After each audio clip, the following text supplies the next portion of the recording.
Olá, pessoal. Aqui é o professor Alexandre Miranda e nós vamos para a segunda parte da aula referente aos hormônios vegetais e os movimentos vegetais.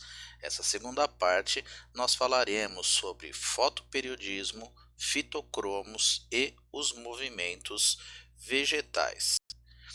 Então, o que é fotoperiodismo? Para que a gente entenda essa característica dos vegetais, né? Como os vegetais sabem o momento que eles devem florescer? Como que eles têm essa sensibilidade às diferentes épocas do ano? O vegetal ele tem a sensibilidade aos estímulos ambientais. E essa sensibilidade, o que nós temos como o ponto principal para que os vegetais entendam o momento de florescer é o chamado fotoperiodismo. O que seria esse fotoperiodismo? É a relação que existe entre o período de iluminação, que isso seria a duração do dia, e o período de escuridão, que é o período da noite. A essa variação da duração do período iluminado e do período escuro, o vegetal tem uma resposta fisiológica, que é denominada de fotoperiodismo. O fotoperiodismo ele afeta vários processos no vegetal, principalmente a floração. E em relação ao fotoperiodismo, nós dividimos os vegetais em três grupos: aqueles denominados plantas de dia curto, os vegetais denominados de plantas de dia longo e as plantas indiferentes. Então, o que seria uma planta de dia curto? São aqueles vegetais que têm o seu processo de floração quando a duração da noite, portanto, o período escuro, é igual ou maior do que o determinado pelo valor denominado fotoperíodo crítico. Cada vegetal apresenta um determinado fotoperíodo crítico. Portanto, se a duração da escuridão for igual ou maior que esse fator crítico, que esse fotoperíodo crítico, as plantas elas florescerão. Então nós temos aí as plantas de dia curto, geralmente são aquelas que florescem no fim do verão, no outono ou no inverno. Então nessa imagem aqui nós temos as plantas de dia curto e do dia longo. Para a planta de dia curto, o melhor regime para a sua floração é o indicado pela seta. Repare que o período de escuridão é maior do que o período crítico. Então, dessa maneira, a planta floresce nessa condição. Já a planta de dia longo são aquelas que também apresentam o fotoperíodo crítico, que é o tempo que ela tem que receber iluminação, ou o tempo de luz e o tempo de escuridão. Nesse caso, o período de escuridão é inferior ao fotoperíodo crítico. Então, o dia longo, um período iluminado maior do que o fotoperíodo crítico. É interessante a gente se basear no tempo de escuridão. Se o tempo de escuridão for menor que o fotoperíodo crítico, essas plantas elas terão o seu processo de floração. Então, a alface é um exemplo desse tipo de vegetal, né? Elas florescem no fim da primavera ou no verão. Para algumas plantas, basta uma única exposição ao fotoperíodo indutor para florescer, enquanto outras elas necessitam de vários dias sucessíveis com esses fotoperíodos adequados. Se ela não tiver essa sucessão de períodos, ela não floresce. Então, novamente, naquela imagem, nas plantas de dia longo, a seta indica qual seria o melhor regime. Repare que ela apresenta esse período de escuridão menor que o fotoperíodo crítico. Nós vamos ver numa outra imagem uma situação que também pode estimular a floração das plantas de dia longo. Em alguns vegetais, além do fotoperíodo, elas precisam de outros estímulos. Nós vamos pegar aqui como exemplo o trigo de inverno. O trigo de inverno, para que ele possa florescer, é necessário que ele fique algumas semanas com temperaturas inferiores a 10 graus centígrados. Então, além do processo de iluminação, né, é necessário essa exposição à temperatura baixa. Então, essas plantas, no caso específico do trigo de inverno, que é cultivado em clima temperado, nós dizemos que, por ter essa necessidade de temperatura baixa, nós chamamos esse processo de vernalização. Então, após a vernalização, o trigo ele vai ser submetido a períodos indutores de luz menores que o fotoperíodo crítico. Então, ela é um vegetal de dia longo, ok? Nós temos também as plantas que são indiferentes, também chamadas de neutras. Existem plantas que elas vão florescer independente do fotoperíodo, seja um dia muito longo ou uma noite muito longa. Então, esses vegetais, para eles independem o tempo de iluminação. Então, o fotoperíodo não é um fator preponderante para o seu florescimento. Então, nós temos aí como exemplos o tomate, o feijão de corda, que são plantas indiferentes. Então, nessa imagem, nós observamos PDC, que são as plantas de dia curto, PDL, que são as plantas de dia longo, e PN, que são as plantas neutras. Então, repare, uma planta de dia curto, ela tem a escuridão maior do que o seu fotoperíodo crítico. Repare que ela floresce nessa condição, a planta de dia longo não floresce e a planta neutra ela tem o seu florescimento. Já a planta de dia longo, repare que eu tenho um período muito longo de luz e um menor de escuridão. Portanto, o tempo de escuridão é menor que o fotoperíodo crítico. A planta de dia curto não floresce.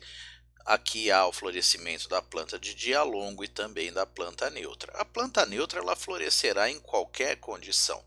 Nesse último exemplo, olha que interessante, eu tenho um período de iluminação curto, então isso deveria favorecer as plantas de dia curto. Porém, o período de escuridão ele é interrompido por um período de iluminação. Essa quebra do período de escuridão, ele faz com que as plantas de dia curto não floresçam e as plantas de dia longo venham a florescer. Então repare, é como se nós tivéssemos aqui um período curto de escuridão, porque ele é interrompido momentaneamente por iluminação. Essa quebra da escuridão faz com que as plantas de dia longo passem a florescer e impede o florescimento das plantas de dia curto.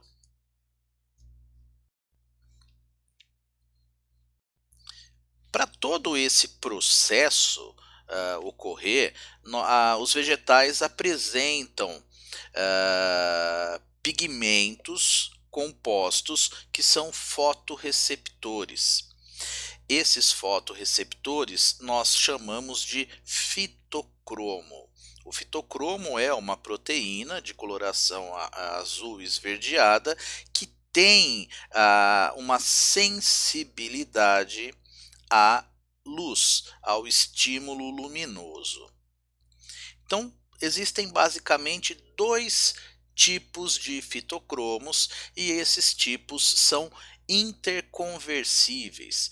Uma forma inativa, que nós chamamos de fitocromo R, e a forma ativa, o fitocromo F.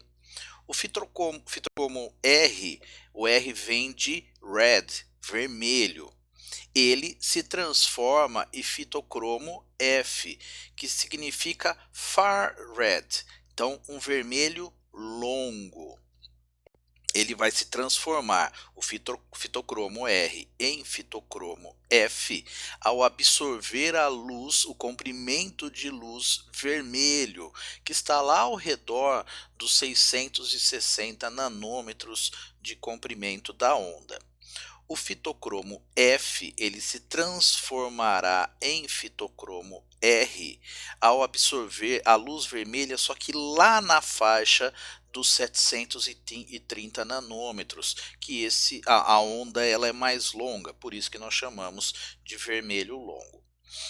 A luz solar, ela contém os dois comprimentos de onda.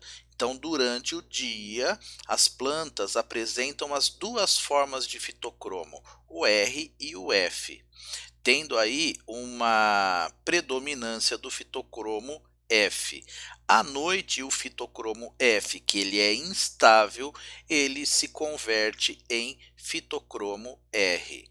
Então, a gente observa aqui, então, durante o dia, pela iluminação, o fitocromo R transforma-se em fitocromo F, e à noite a conversão é lenta, gradativa, do fitocromo F em fitocromo R. Qual que é o papel do fitocromo na floração dos vegetais? Então, primeiramente, nós falaremos das plantas de dia curto. Nas plantas de dia curto, o fitocromo F é inibidor da floração. Então repare, essas plantas, elas florescem em estações em que as noites sejam longas. Por quê? Porque o fitocromo F, ele converte-se em fitocromo R, deixando de inibir a floração. Um período curto de exposição de luz, em torno de 10, 15 minutos durante o período de escuridão, é o suficiente para impedir a floração das plantas de dia curto, como nós vimos naquele exemplo anterior. Porque nesse período o fitocromo R vai ser convertido em fitocromo F, e esse fitocromo nas plantas de dia curto inibe o processo de floração. Já nas plantas de dia longo, o fitocromo F, ele induz o processo de floração. Então essas plantas, como elas ficam iluminadas por mais tempo, nós vamos tendo a conversão do fitocromo R em fitocromo F. Dessa maneira, se o fitocromo F é o indutor da floração, nós teremos uma grande quantidade desse composto, dessa proteína, o que induzirá a floração desses vegetais. Olha que interessante, nas estações do ano em que as noites são longas, essas plantas não florescem, porque o fitocromo F será convertido em fitocromo R. Esse fitocromo R não induz o processo de floração. Então, além disso, os fitocromos têm uma função na germinação. Na germinação das sementes, algumas plantas precisam ser expostas à luz para germinar. Isso porque essa iluminação induz a formação de fitocromo F, e esse é o composto responsável por estimular a germinação. Então eles também podem ter esse papel no processo de germinação, além do processo de floração. Então aqui a luz e a germinação das sementes, nós podemos denominar esse processo como fotoblastismo. E existem as plantas que são fotoblásticas positivas, aquelas que germinam quando estimuladas pela luz, e as fotoblásticas negativas, a germinação é inibida pela luz. E sobre os movimentos vegetais? O que são os movimentos vegetais? Nós classificamos esses movimentos em dois grandes grupos: os tropismos e os nastismos. Vamos falar dos tropismos. Tropismo é todo movimento que é orientado em relação à fonte de estímulo, se direcionando à fonte de estímulo ou fugindo da fonte de estímulo. Nós já vimos quando na primeira parte dessa aula falamos das auxinas, que elas têm um papel muito importante em determinados tipos de tropismo. Então, olha lá, o fototropismo. O que é o fototropismo? O fototropismo é um movimento do vegetal cujo estímulo é a luz. Então, é um movimento do vegetal em direção ou se afastando da luz. Essa curvatura que o vegetal apresenta em relação à luz, ela pode ser direcionada ou contrária ao estímulo. Esse processo ele é orientado pela concentração da auxina, lembrando que a auxina é um hormônio que apresenta fotofobia. Então, nesse processo, o caule apresenta um fototropismo positivo, ele se movimenta em direção à luz, enquanto a raiz tem um fototropismo negativo. Então, nesse vídeo, nós vamos observar como ocorre esse processo.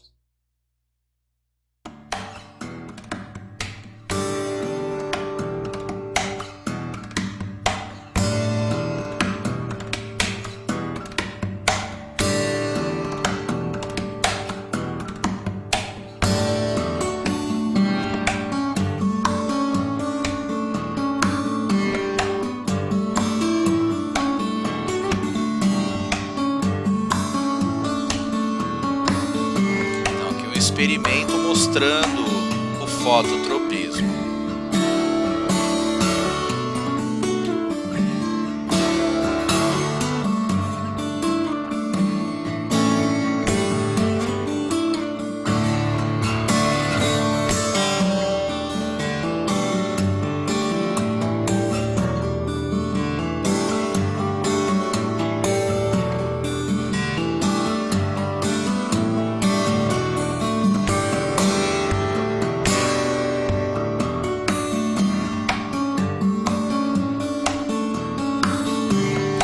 Repare que a auxina ela se posiciona fugindo da luz, por isso que há a curvatura do caule.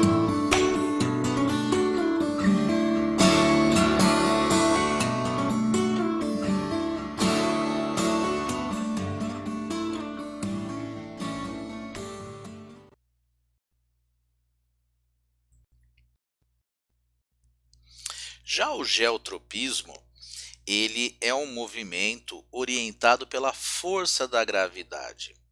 O caule, ele tem geotropismo negativo, então ele foge do solo, indo contra a força da gravidade. Já a raiz tem um geotropismo positivo.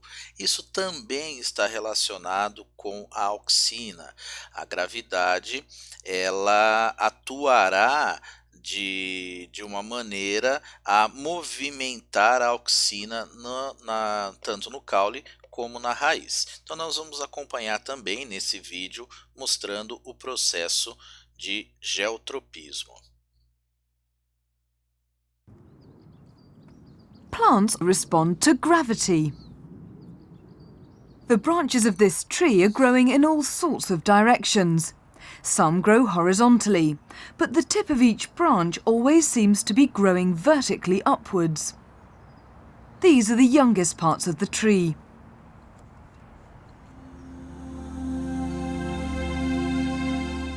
In general, the youngest shoots of a plant grow up, and the youngest roots grow down. This response is either called gravitropism or geotropism. See how the shoot of this cress seedling responds when it's placed on its side.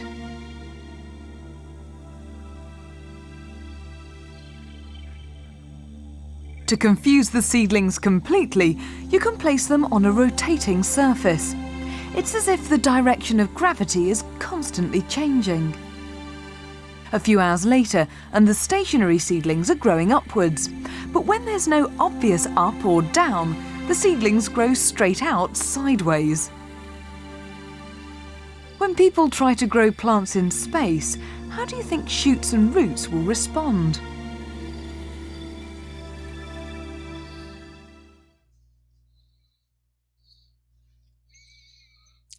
Quimiotropismo é um movimento orientado em relação às substâncias químicas no meio. Então, muitas vezes, o vegetal ele acaba tendo um comportamento de um quimiotropismo positivo quando ele se movimenta em relação a determinada substância química. Por exemplo, as raízes, na busca de determinados nutrientes, podem ter um quimiotropismo positivo quando elas vão em direção a esse estímulo, ou um quimiotropismo negativo quando elas se afastam desse composto. Já o tigmotropismo é um movimento orientado por um choque mecânico ou mesmo um suporte mecânico, como nós observamos nas gavinhas do chuchu, do maracujá, da uva, que se enrolam quando entram em contato com esse suporte mecânico. Nós vamos observar isso nesse vídeo. Inferior.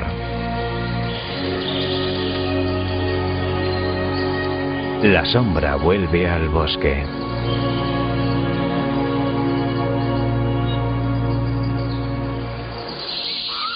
En la selva tropical no existe el invierno y los árboles tienen hoja durante todo el año. Si una planta que esté en el suelo bajo esa copa permanente necesita la luz del sol, tiene que subir a buscarla.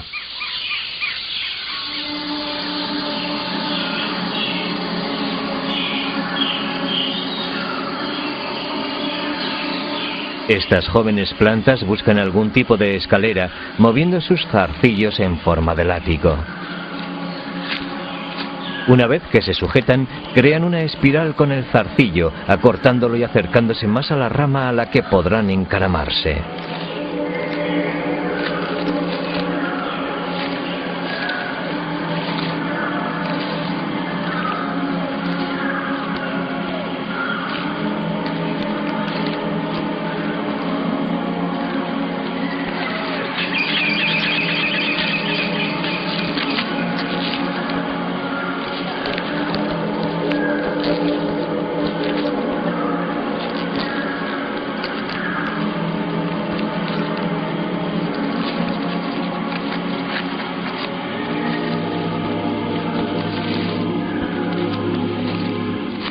Otras plantas ascienden entrelazando su tallo principal alrededor de su soporte.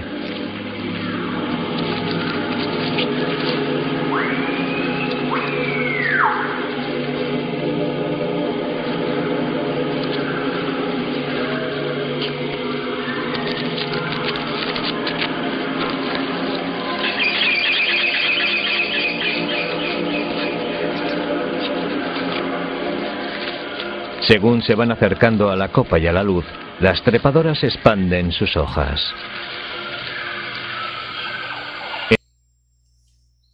Então aí nós conseguimos observar a formação das gavinhas, né, com o vegetal buscando maior iluminação. Já os nastismos são movimentos que não são orientados por uma fonte de estímulo. Eles estão relacionados à simetria interna do órgão, que devem ter disposição dorso ventral como as folhas. Então, existe um fator, mas ele não está diretamente relacionado à fonte de estímulo. Então nós temos aí o fotonastismo. É o movimento das pétalas das flores que fazem essa curvatura sempre para a base da corola. Esse movimento, o movimento de abertura das flores, ele não é orientado pela direção da luz, sendo sempre para a base da flor. Então repare, a pétala ela não se movimentará em direção à luz, mas um movimento em direção à base da flor. Existe o estímulo luminoso que permitirá a sua abertura, mas não em direção à luz. Então existem flores que se abrem durante o dia e se fecham à noite, aquelas que têm o movimento contrário. Então nós vamos observar aqui um vídeo mostrando esse processo.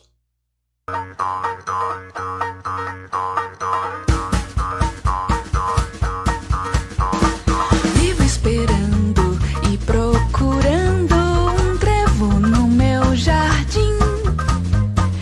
4 folhinhas nascidas ao léu me levariam pertinho do céu. Feliz eu seria e o trevo faria que ela voltasse pra mim. Vivo esperando e procurando um trevo no meu jardim. Vivo esperando e procurando um trevo no meu jardim. 4 folhinhas nascidas ao léu me levariam pertinho do céu. Feliz eu seria e o trevo faria que ela voltasse pra mim. Vivo esperando e procurando um trevo no meu jardim. Vivo esperando e procurando um trevo no meu jardim.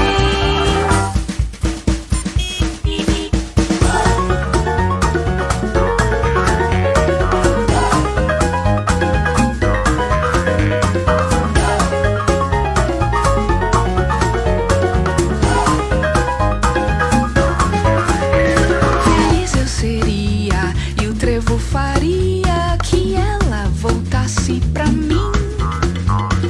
Vivo esperando e procurando um trevo no meu jardim. Vivo esperando e procurando um trevo no meu jardim. Então repare, o fototropismo, o movimento seguindo a luz. O fotonatismo, ele só estimula o movimento de abertura e fechamento das pétalas, ocorrerá sempre no sentido abrindo em direção à base da flor e fechando, se afastando da base da flor.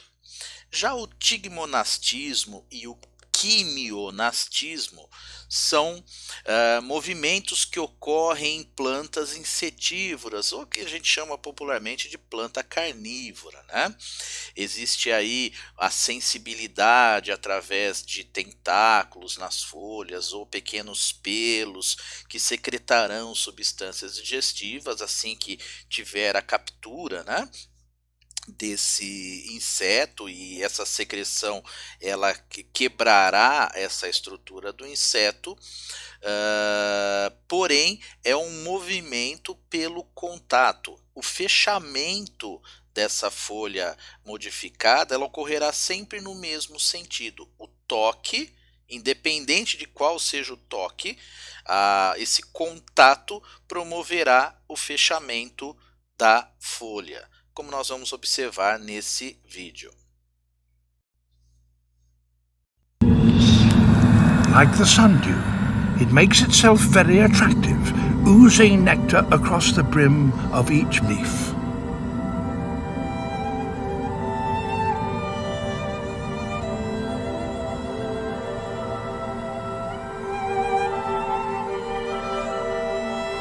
But any visiting insect had better watch out for these 6 tiny hairs.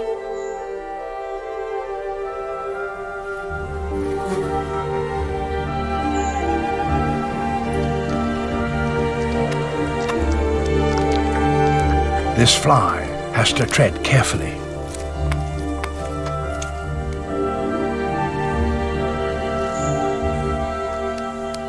If it strikes one hair, it can carry on feeding, but a timer has been set.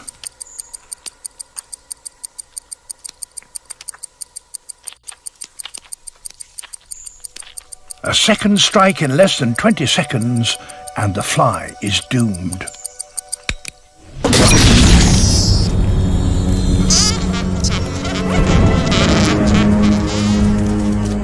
An electrical impulse is triggered and the leaf snaps shut in just a fraction of a second. The tips lock together like prison bars.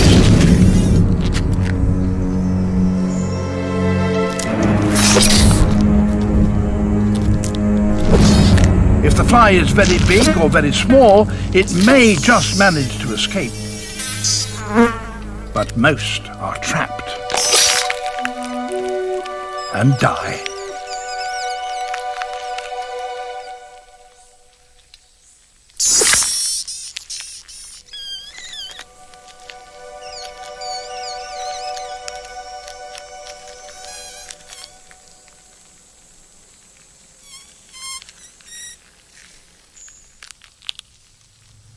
Ten days later, the trap reopens. All that remains is a husk. The plant has finished its meal and resets itself for its next victim. Então esse processo realizado pela planta carnívora é para que ela retire compostos químicos que não existem no solo. Lembrando, ela não tem um sistema digestório, não tem a boca. Ela vai absorver principalmente compostos nitrogenados. Nesse último, nós mostraremos o seismonastismo, que esse é o movimento que todo mundo já deve ter brincado com uma dormideira, né? A mimosa, o qual você toca e ela fecha os folíolos. Esse movimento ele está intimamente relacionado com a diferença de turgescência entre as células do parênquima aquoso que essas folhas possuem. Então, é um movimento de ganho e de perda de água.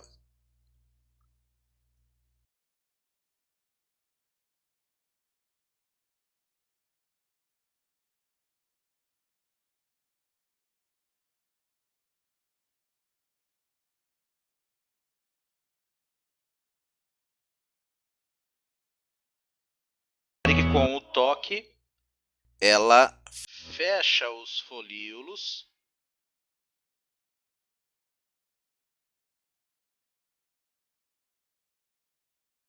Isso é com o objetivo de proteger os folíolos para que eles não caiam, eventualmente numa chuva ou num contato mais forte do vegetal. Então é muito interessante essa relação entre o toque e o movimento dos folíolos.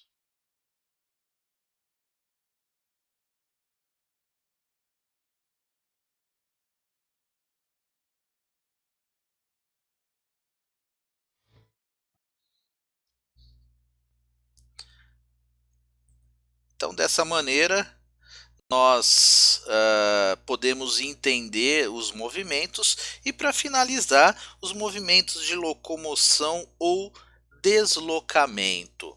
Então, nós observamos que existem movimentos de deslocamento de células ou de organismos que podem ser orientados em relação à fonte de um estímulo. Esses movimentos podem ser positivos ou negativos. Então, Então nós temos com esses movimentos os chamados tactismos. Existe o quimiotactismo, que é um movimento orientado em relação a substâncias químicas. Nesse caso, nós temos nos vegetais o movimento do anterozoide, né, do gameta masculino em direção ao arquegônio, que é um processo de quimiotactismo. Existe o aerotactismo, que é um movimento orientado em relação à fonte de oxigênio.